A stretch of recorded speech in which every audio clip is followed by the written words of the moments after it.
I'm Amanda Wilson, 32 years old, and this morning I woke up to 327 text messages, most of them accusing me of ruining my family's vacation.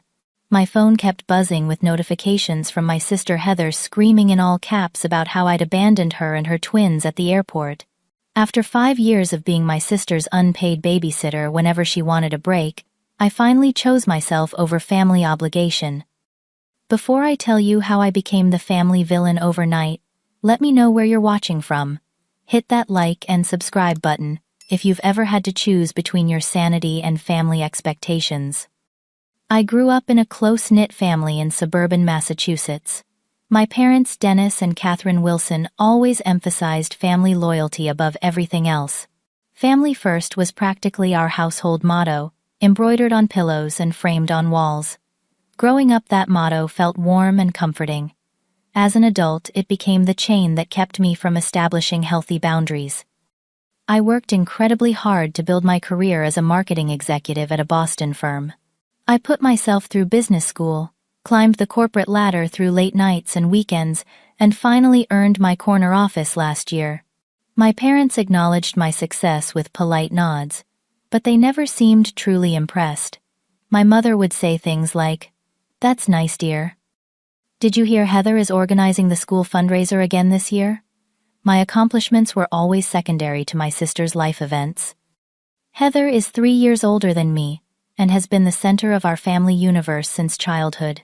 She was the homecoming queen, the girl who married her high school sweetheart Bradley, and the first to give our parents grandchildren. Being Heather's sister meant living in a perpetual shadow, one that grew darker when she had her twins Jacob and James. Don't get me wrong, I love my nephews. They're sweet boys with dimpled smiles and curious minds. But their arrival 5 years ago completely changed my relationship with my sister and my role in our family dynamic. Bradley travels constantly for his consulting job. He's on the road at least 20 days each month, leaving Heather alone with the twins. When they were born, I happily helped out. I'd visit on weekends, bring dinner over on Wednesday nights, and occasionally babysit so Heather could get her hair done or meet friends for lunch. But occasional help quickly evolved into expected service. Heather started calling with emergencies that were really just her wanting a break. "Amanda, can you please come over? The boys are driving me crazy, and I just need 2 hours to myself." Those 2 hours would stretch into entire evenings. Then it became overnight stays. Then entire weekends. My parents encouraged this. "Your sister needs you," my dad would say. "That's what family does." My mother would add, "It's not like you have children of your own to worry about," as though my time was inherently less valuable because I wasn't a parent. Family vacations became particularly problematic. 2 years ago, we went to a lakeside cabin in Maine. I discovered upon arrival that I was sharing a room with both twins, while Heather and Bradley had the master suite. "The boys are more comfortable with you anyway," Heather said, handing me their suitcases. I spent that entire week waking up at 6 a.m., with the boys preparing their meals, watching them at the lake, putting them to bed, and then doing it all again the next day. Last year's trip to the Smoky Mountains was even worse. Heather and Bradley disappeared for entire days, leaving me with the twins. When I confronted her, she seemed genuinely surprised. "But you're so good with them and they love spending time with their Aunt Amanda," she said, completely missing the point that I had come on vacation to relax, not to provide free childcare. After each trip, I would return home exhausted and resentful, promising myself I would establish better boundaries next time. But whenever I tried, I was met with sighs, guilt trips, and reminders of how family should support each other.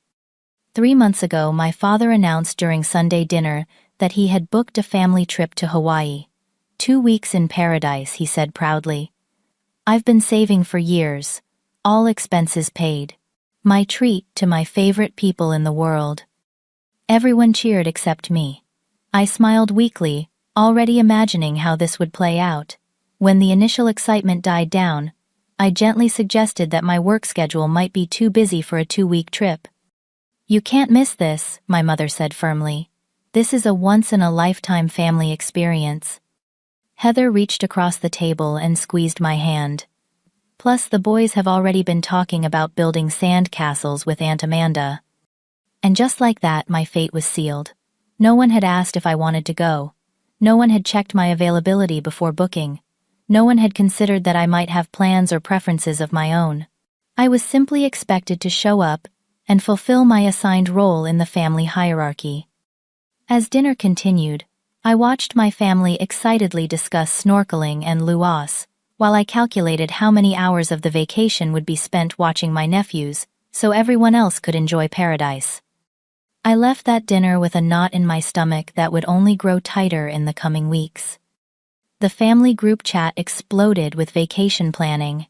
My mother created a dedicated Hawaii 2025 chat where she posted daily updates, packing lists, and excursion ideas. My input was rarely acknowledged, unless it involved the twins. "Amanda, can you research kid-friendly beaches?" Heather would ask. Or, "Amanda, what activities can you do with the boys while we check out that adults-only sunset cruise?" During our weekly planning calls, I tried setting some boundaries. "I'm happy to spend time with Jacob and James," I said during one call, "but I'd also like to do some exploring on my own. There's a hiking trail I read about that I'd love to check out." My mother laughed lightly. "Honey, this is a family vacation. We do things together. Besides," Heather added, "Bradley and I were counting on you for Tuesday night. There's a dinner cruise we wanted to try." And Thursday afternoon, Bradley chimed in. "There's a golf course I've been dying to play." Each planning session revealed more expectations, more assumptions about my availability, more plans made that involved me watching the twins, without anyone bothering to ask first. Then 2 months before the trip, a potential escape hatch appeared. My company landed a major potential client, and as team lead, I would be responsible for the pitch. The timeline put the final presentation potentially during our Hawaii trip. I brought this up during our next family dinner. "There's a chance I might have to fly back early or even miss part of the trip," I explained. "This client could mean a huge promotion for me." The response was immediate and overwhelming. "You can work remotely," my father suggested, as though pitching a multi-million-dollar campaign could be done from a beach towel. "Family comes first, Amanda," my mother reminded me. "Work will always be there." "The boys will be devastated," Heather said, her eyes already glistening with tears. "They've been counting down the days." Even Bradley joined in. "Surely someone else on your team can handle it. This is a once-in-a-lifetime trip." I tried explaining the importance of this opportunity for my career, but my words fell on deaf ears. No one in my family had ever prioritized career advancement the way I did.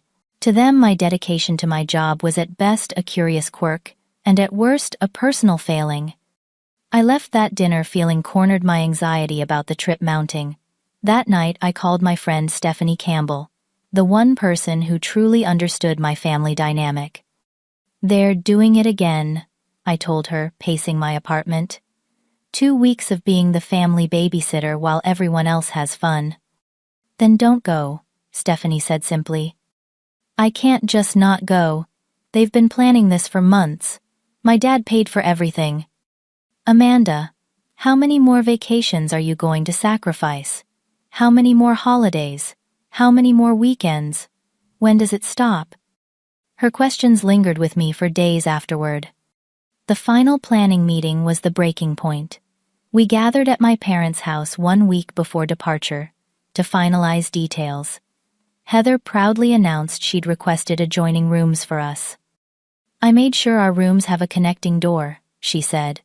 "That way the boys can go back and forth easily. They can even sleep in your room some nights if they want." I stared at her speechless. She hadn't even asked me. She'd just assumed I'd want the twins to have unlimited access to my space. "And we've got it all figured out," she continued cheerfully. "Mom and Dad will take the boys on Monday, while Bradley and I check out the spa. You'll have them Tuesday for our dinner cruise. Wednesday we thought we'd all do the beach together. And then..." She paused, exchanging a look with Bradley, before continuing with barely contained excitement. "We have amazing news. Bradley and I booked a 3-day retreat at this couple's resort on the other side of the island Thursday through Saturday. Mom and Dad already said they need a break after Monday, so we were thinking you could. I didn't hear the rest of her sentence. A 3-day retreat. They had planned to disappear for 3 days and leave me with the twins for half of our vacation, without even asking me first. In that moment, something inside me snapped. The weight of years of being taken advantage of having my time devalued, of being expected to set aside my needs for everyone else's convenience, came crashing down. I smiled tightly and excused myself to the bathroom, where I splashed cold water on my face and took several deep breaths. I looked at my reflection in the mirror and hardly recognized the woman staring back at me. When had I become so compliant, so afraid to stand up for myself, so willing to be used? As I rejoined the family, I made a silent decision. I would find a way out of this situation. I had to, for my own sanity. Despite my internal rebellion, I outwardly agreed to the vacation plans. I packed my suitcase, set my out-of-office email response, and showed up at my parents' house at 5 a.m. on departure day for our shared shuttle to the airport. But I had a backup plan. The client pitch I'd mentioned wasn't just a possibility. It was scheduled, and it was in Chicago the same week as our Hawaii trip. I'd told my boss I couldn't attend because of the family vacation, but the night before our departure, I emailed her, saying my plans had changed, and I could make it after all. She was delighted and immediately sent me the booking information for a flight to Chicago. A flight that by sheer coincidence was scheduled to depart from the same terminal as our Hawaii flight just 2 hours earlier. The morning of our departure was chaos. My parents were fussing over last-minute details. Heather was trying to manage the twins who were overexcited and racing around the house. Bradley was on a work call that he swore would end before we reached the airport. In the shuttle, Jacob and James bounced on the seats, while Heather scrolled through her phone. "Amanda," she said, without looking up, "can you make sure the boys don't spill their juice, and maybe play a game with them or something? They're getting restless." I bit my tongue and spent the 30-minute drive playing I Spy with my nephews while everyone else relaxed. It was a preview of the next 2 weeks, and it made my resolve stronger. At the airport, my sister's true colors showed immediately. As we approached the check-in counter, she handed me the twins' backpacks. "Can you carry these? My shoulder's been killing me." Then, as we made our way to security, Bradley's phone rang again. "I have to take this," he said, stepping aside. Heather sighed dramatically and turned to me. "Amanda, I need to use the restroom. Can you take the boys through security? We'll meet you at the gate." I looked at my watch. My Chicago flight would be boarding in 40 minutes. The Hawaii flight wasn't for another 2 hours. "Actually, I need to use the restroom too," I said. Heather's expression darkened. "Can't you wait? The line will be long and we don't want to miss our flight." "Our flight isn't for 2 hours," I reminded her. "Yes, but the boys are getting antsy. It's better if we get through security now, and then they can run around in the terminal." Translation: "It's better for me if you take them now, so I can have a break." 5 years of this. 5 years of her needs always coming first. 5 years of being taken for granted. 5 years of swallowing my resentment to keep the peace. "Fine," I said. "But hurry, okay?" Heather beamed, already backing away. "You're the best. We won't be long." I stood there with my nephews, each holding one of my hands, watching my sister and brother-in-law disappear into the crowd. My parents had gone ahead to check in our larger bags and would meet us at the gate. As I approached the security line, I saw the sign for gates A1A20, pointing to the right. Our Hawaii flight was departing from gate A18. My Chicago flight was departing from gate A12. In that moment, I made a decision. I knelt down beside the twins. "Jacob, James, I need you to do something very important for me." "Okay, see that nice lady in the blue uniform? She works at the airport. I need you to stay right here with her for just 2 minutes while I get something. Can you do that? It's a big boy job." They nodded solemnly, always eager to prove they were big boys. I approached the airport staff member, a kind-faced woman with a name tag that read Patricia. "Excuse me," I said. "I have an emergency and need to run to the restroom. Would you mind watching my nephews for just a minute? Their parents are right behind us in line." Patricia looked uncertain but agreed when she saw the twins' well-behaved demeanor. "Just be quick," she said. I hugged the boys, told them I'd be right back, and then walked calmly toward Gate A12. My heart was pounding so hard, I thought it might burst from my chest. Was I really doing this? Was I really walking away from my family at the airport? Yes. Yes, I was. I didn't run. I didn't look back.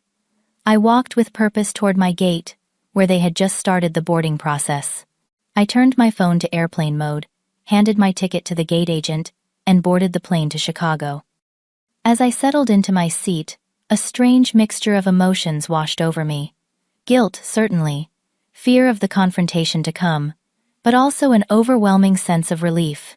For the first time in years, I had chosen myself. I had refused to be the family doormat. I had set a boundary and stuck to it. The plane pushed back from the gate. Through the window, I could see the terminal where my family was probably just realizing I was gone. Heather would be frantic, calling my phone that wouldn't ring.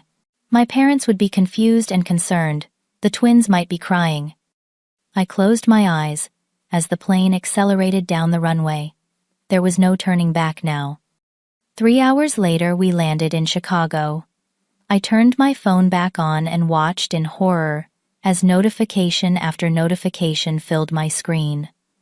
47 missed calls, dozens of text messages, multiple voicemails. The first text from Heather. "Where are you? The boys said you left them with airport staff. Call me now." From my mother, Amanda. "What's happening? Everyone's worried sick." From my father. "This isn't funny, Amanda. Call immediately." As the messages continued, they grew increasingly angry and accusatory. By the time I landed, my entire family had united in outrage at my betrayal. I took a deep breath and read through all the messages, each one more scathing than the last. "Heather, I cannot believe you abandoned my children at the airport. What kind of person does that? The boys are devastated. They keep asking where Aunt Amanda went. What am I supposed to tell them?" My father, Amanda Wilson. "I have never been more disappointed in you. Your mother is in tears. Call us immediately and explain yourself." My mother. "How could you do this to your family? To those innocent boys? I didn't raise you to be this selfish." That last one stung the most. Selfish. Because I refused to be manipulated and used. Because I finally stood up for myself after years of being taken advantage of. Because I chose my career and mental well-being over 2 weeks of unpaid babysitting. I had 12 voicemails, most from Heather, alternating between sobbing and yelling. 1 from my father demanding an explanation, 2 from Bradley that started diplomatic, but quickly devolved into accusations. I sent a brief group text, "I'm safe. I'm in Chicago for the client pitch I told you about. I'm sorry for any worry I caused, but I need some space right now. Enjoy Hawaii." Then, I turned my phone off again and took a taxi to my hotel. My colleague Rebecca Chandler met me in the hotel lobby. She looked surprised by my appearance. "Are you okay? You look like you've seen a ghost." I realized I was shaking. "Family drama," I managed to say. "I'll be fine. Just need to focus on the pitch." Rebecca, bless her, didn't press. Instead, she handed me the conference schedule and suggested we get dinner to go over our presentation. That night after Rebecca left, I turned my phone back on to a fresh barrage. The situation had escalated. Not only were my immediate family members furious, but now extended family had been drawn into the drama. My aunt, Sylvia. "Your mother called me in tears. I don't know what's gotten into you, Amanda." My cousin Tiffany, "Heather's posting about your disappearing act on social media. Thought you should know." Curious, I opened Instagram to find multiple posts from Heather documenting the family drama. a photo of the twins looking sad on a Hawaiian beach, with the caption, "Missing their aunt, who abandoned them right before our vacation." Another of Heather, with puffy eyes. "When someone you trust betrays you and ruins what should have been a perfect family trip." The comments were filled with sympathy for Heather and condemnation of me, the selfish aunt who had ruined everything.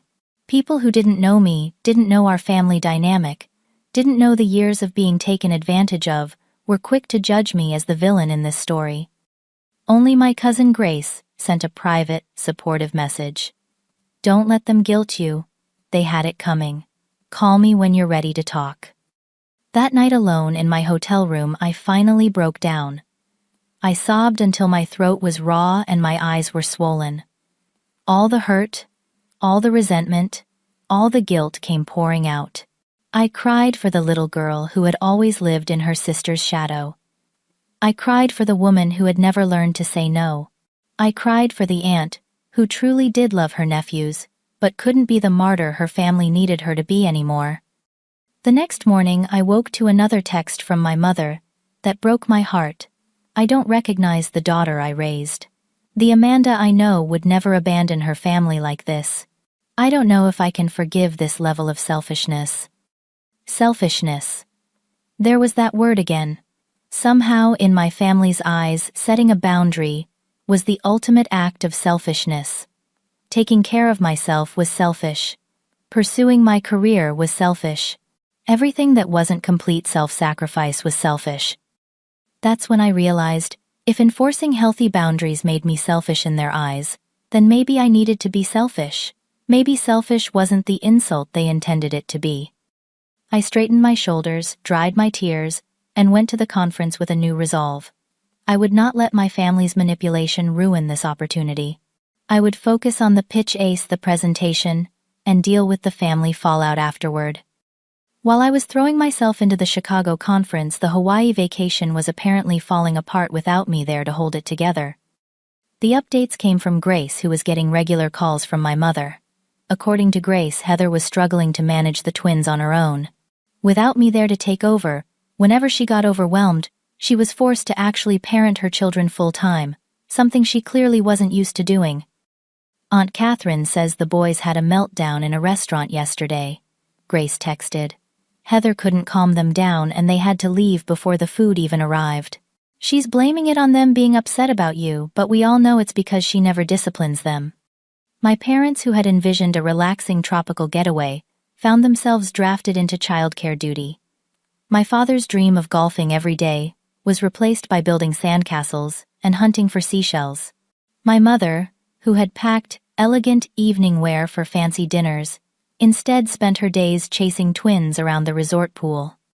Bradley, who had counted on me to watch the twins during their couples retreat, was particularly furious. The resort had a strict no refunds policy, so they were out $3,000 for a romantic getaway they couldn't take. He'd apparently had a shouting match with Heather in their hotel room, loud enough that my parents had to come intervene. The family divisions were becoming apparent. My father and Bradley were angry at me, but also increasingly frustrated with Heather's inability to manage without me. My mother remained firmly in Heather's corner, convinced I had deliberately sabotaged the vacation out of spite, and Heather herself oscillated between rage and self-pity, posting increasingly dramatic updates on social media. Day 3 of vacation hell, Grace quoted from Heather's private Facebook post. "The boys won't stop asking for Amanda. Thanks, sis, for traumatizing my children." The most absurd moment came on their 4th day, when Jacob tripped and scraped his knee by the pool. According to Grace, Heather had actually said, "This wouldn't have happened if Amanda were here watching them properly." As if scraped knees weren't a normal part of childhood. As if I had some magical ability to prevent all accidents and discomfort. As if her children's safety was somehow more my responsibility than hers. The tension continued to mount, until on day 5 my father made an executive decision they were cutting the trip short. What was supposed to be a 2-week vacation would end after just one. No one was having fun. The twins were miserable. Heather and Bradley were fighting. My parents were exhausted. And somehow, According to the family consensus, it was all my fault. Not Heather's for failing to prepare for a vacation with her own children. Not my parents for enabling her dependence on me for years. Not Bradley's for his absence in his sons' lives. Somehow I had become the scapegoat for every family dysfunction that had been building for years. On the 6th day of what should have been their tropical paradise while I was nailing my presentation to the potential client in Chicago, my family was boarding a flight back to Massachusetts, united in their resentment toward me. Grace's final update was almost amusing in its absurdity. They're coming home early and planning an emergency family meeting to discuss the Amanda situation. Aunt Catherine used the phrase, intervention. Just thought you should be prepared. An intervention. As though setting a boundary was equivalent to having a drug problem or a gambling addiction. As though choosing myself for once was something that required family correction. For the first time since this all began, I felt not just justified in my decision, but vindicated. Their reaction to my absence had revealed exactly what I had suspected all along. I wasn't valued as a person in my own right. I was valued for my utility, for the free childcare I provided, for my willingness to set aside my needs for everyone else's convenience. That night, I sent a single text to the family group chat. I understand you're coming home early. I'll be back from Chicago on Friday. I'm happy to talk then, but only if we can have a respectful conversation about boundaries and expectations going forward. The responses were immediate and hostile. Heather, boundaries. After what you did. My father. You don't get to dictate terms after ruining our vacation. My mother. We raised you better than this, Amanda. I turned off my phone again and tried to focus on the successful pitch we'd just delivered.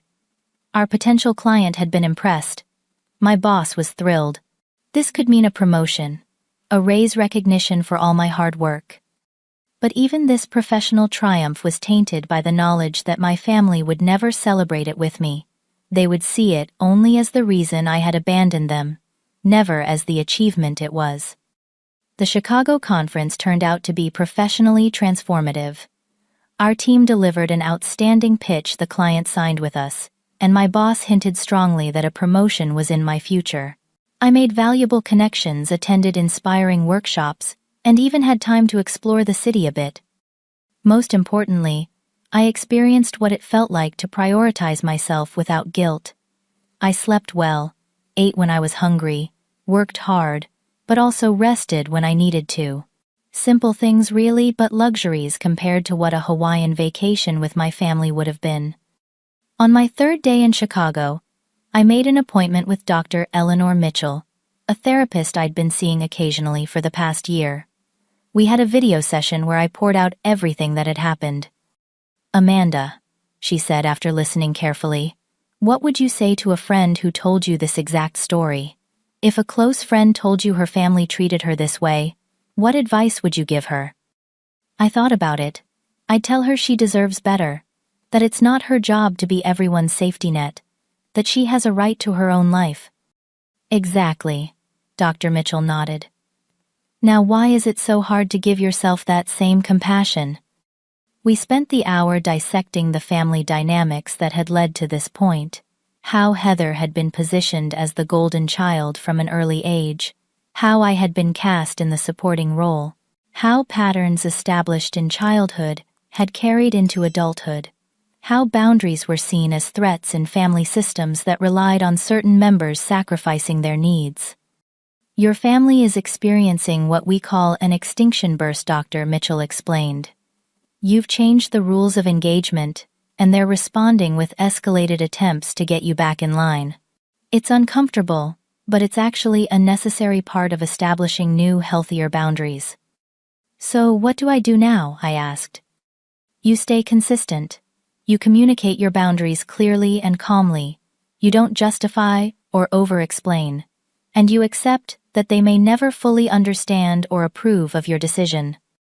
After our session, I felt stronger, more centered. I drafted a calm, clear email to my family, explaining my perspective. I detailed the years of being taken for granted, the assumptions about my availability, the disregard for my career and personal time. I explained that I loved them and wanted a relationship with them, but not at the cost of my own well-being. I sent the email and then focused on enjoying my last 2 days in Chicago. When I returned to Boston, I would face them in person, but for now, I gave myself permission to set the family drama aside. The day before I flew home, my father called. Unlike the angry texts and voicemails from before, his voice was measured, controlled. "We need to talk when you get back," he said. "I'd like that," I replied. "I have a lot to say." "Your mother and sister are very hurt, Amanda." "I understand that. I'm hurt too." He sighed heavily. "This isn't like you. You've always been the reliable one, the thoughtful one." "Dad, being reliable doesn't mean being a doormat. Being thoughtful doesn't mean ignoring my own needs." There was a long pause. "Just come over when you get back. Friday night. Dinner. We'll sort this out." After we hung up, I took a deep breath. At least he was willing to talk. It was a start. When I returned to my apartment on Friday afternoon, it felt like a sanctuary. My own space with no expectations, no demands, no one needing anything from me. I took a long shower, put on comfortable clothes, and prepared myself mentally for the confrontation to come. Dinner at my parents' house was a tense affair. Heather glared at me from across the table. My mother kept sighing dramatically. My father tried to maintain a facade of normalcy, asking about my trip as though it had been a planned vacation rather than an escape from family obligation. After dinner, we moved to the living room for the talk. Heather immediately launched into an attack. "How could you abandon my children at the airport? Do you have any idea how traumatized they were? They cried for you every day in Hawaii." I remained calm. "I didn't abandon them. I left them with airport staff and made sure you knew where they were. And I'm sorry they were upset, but that's not on me. That's a result of the unhealthy dynamic we've created, where they see me as a third parent." "What is that supposed to mean?" Heather demanded. "It means that you've relied on me as a co-parent for 5 years without my consent and without any regard for my time or needs." "Oh, so spending time with your nephews is such a burden, such a terrible imposition." "No, Heather. I love Jacob and James. But being expected to care for them whenever it's convenient for you, without being asked, without any consideration for my plans or preferences, that's the problem." My mother jumped in. "Amanda, you're being incredibly selfish. Your sister needs help. Those boys need their aunt." "Mom needing help is one thing. Assuming it's available on demand is another. And yes, the boys need their aunt.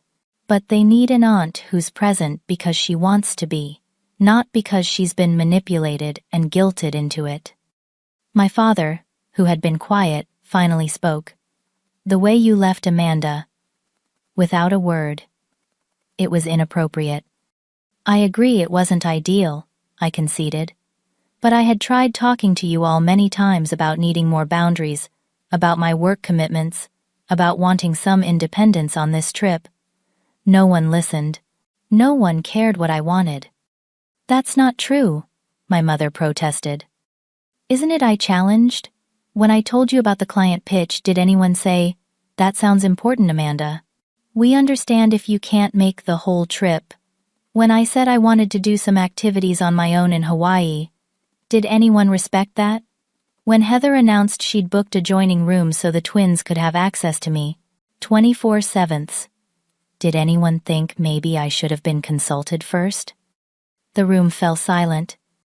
And the 3-day couples retreat, I continued looking directly at Heather and Bradley. "You plan to disappear for 3 days and leave me with the twins, without even asking if I was okay with that. How is that respectful of my time?" Bradley, to my surprise, looked uncomfortable. "She has a point," he said quietly. "We did just assume she'd watch the boys." Heather turned on him, betrayal in her eyes. "Whose side are you on?" "I'm not taking sides," he said. "But put yourself in her position, Heather. How would you feel?" For the first time, a flicker of doubt crossed my sister's face, but she quickly recovered. That doesn't excuse what she did. She ruined our vacation. She humiliated me in front of everyone, when those airport people thought I'd abandoned my own children. I'm sorry about that, I said sincerely.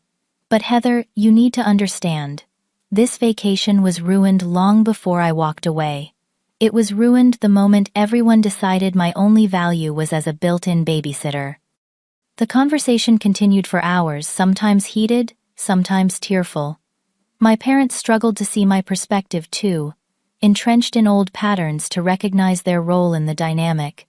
Heather oscillated between self-righteous anger and glimpses of genuine reflection. By the end of the night, we hadn't resolved everything, but I had stood my ground. I had spoken my truth without backing down, without accepting the role of villain they wanted to cast me in. As I left, my father walked me to my car. I don't agree with how you handled this, he said. But I can see that we've taken you for granted. That's on us. It wasn't a full acknowledgement, but it was something.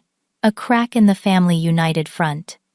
A small validation that maybe, just maybe, I wasn't entirely in the wrong. The next 3 weeks were difficult. Heather refused to speak to me.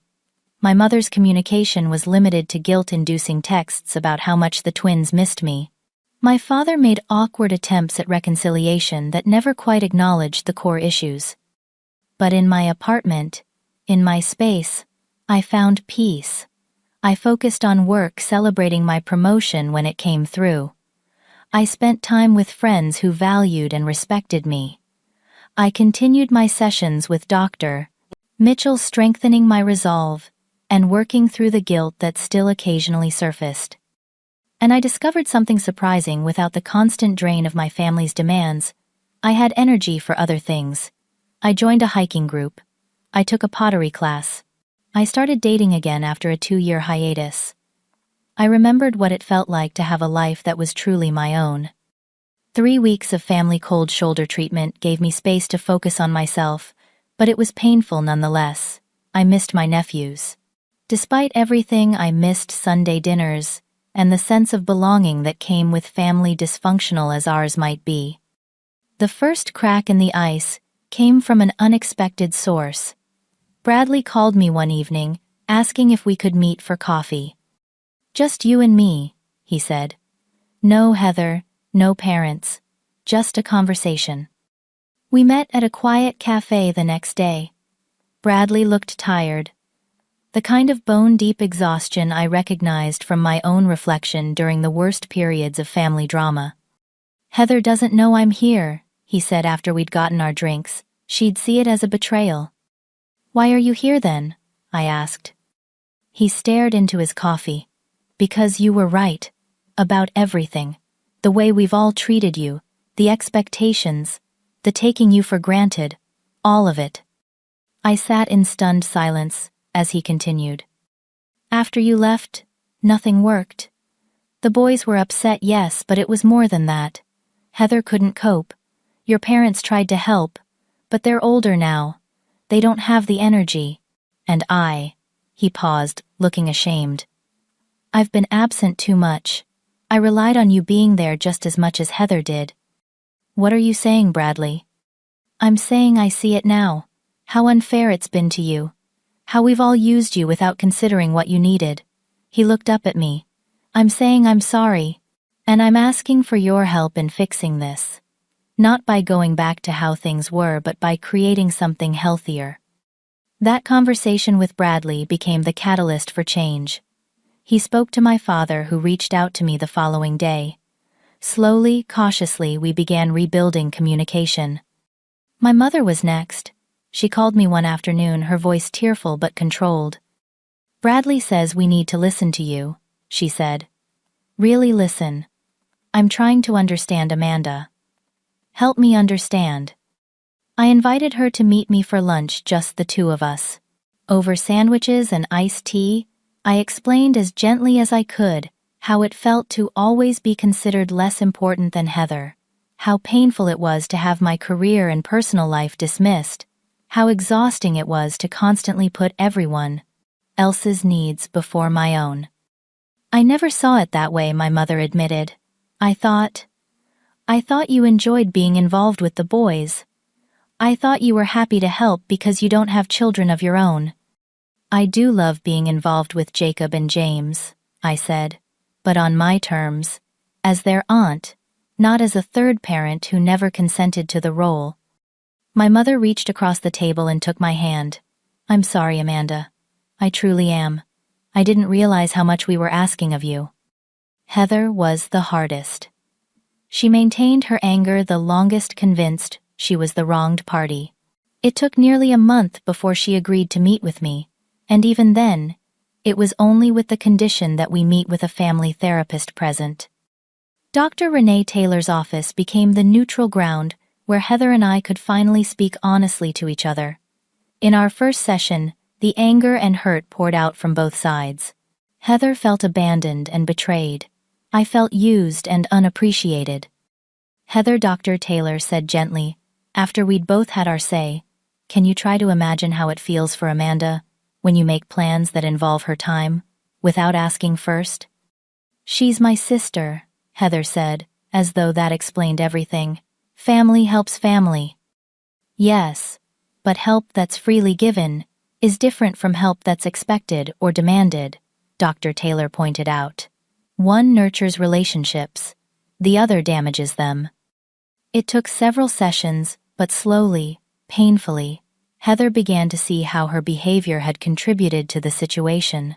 She wasn't ready to take full responsibility, but she was at least willing to acknowledge that changes needed to be made. "I don't know how to do this without you," she admitted in our fourth session.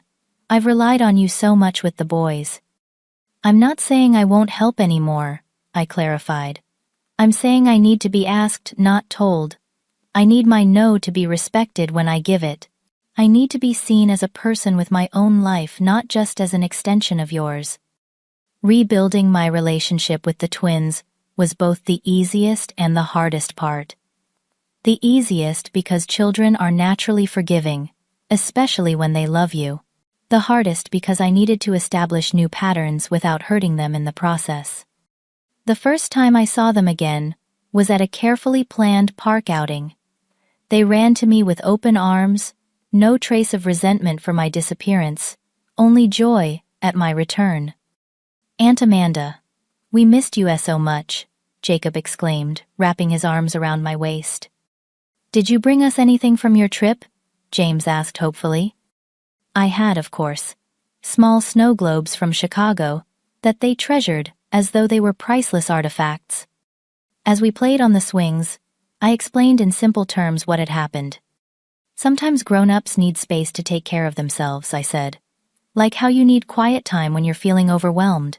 I needed some quiet time, but I never stopped loving you." "Mom said you left because you didn't want to be with us," Jacob said quietly. My heart broke a little at his words. "That's not true at all. I love being with you both. I just needed to make sure I was taking care of myself too, so I can be the best aunt possible." Over the following weeks, our family slowly established new, healthier patterns. We started attending regular family therapy sessions. My parents made efforts to acknowledge my career achievements. Heather began asking rather than assuming when she needed help with the twins. There were setbacks, of course. Old habits die hard. Heather would occasionally slip into her entitled expectations. My mother would sometimes side with her automatically. My father would retreat into silence when conflicts arose. But we were trying, all of us, and that made all the difference. 2 months after the Hawaii disaster, we had our first successful family dinner. No tension, no passive-aggressive comments, no expectations. Just a family enjoying each other's company. Each person's boundaries respected, each person's needs considered. As I drove home that night, I reflected on how far we'd come. The airport escape that had seemed so dramatic, so final, had actually been the beginning of something new. By refusing to continue in an unhealthy dynamic, I had forced change that was ultimately better for everyone. Heather was learning to be more self-sufficient with her children. Bradley was stepping up as a more present father. My parents were recognizing that family support should be reciprocal, not one-sided. And I was learning that setting boundaries didn't mean losing connection. In fact, It made connection more meaningful, more authentic. I still helped with the twins, but now it was on my terms.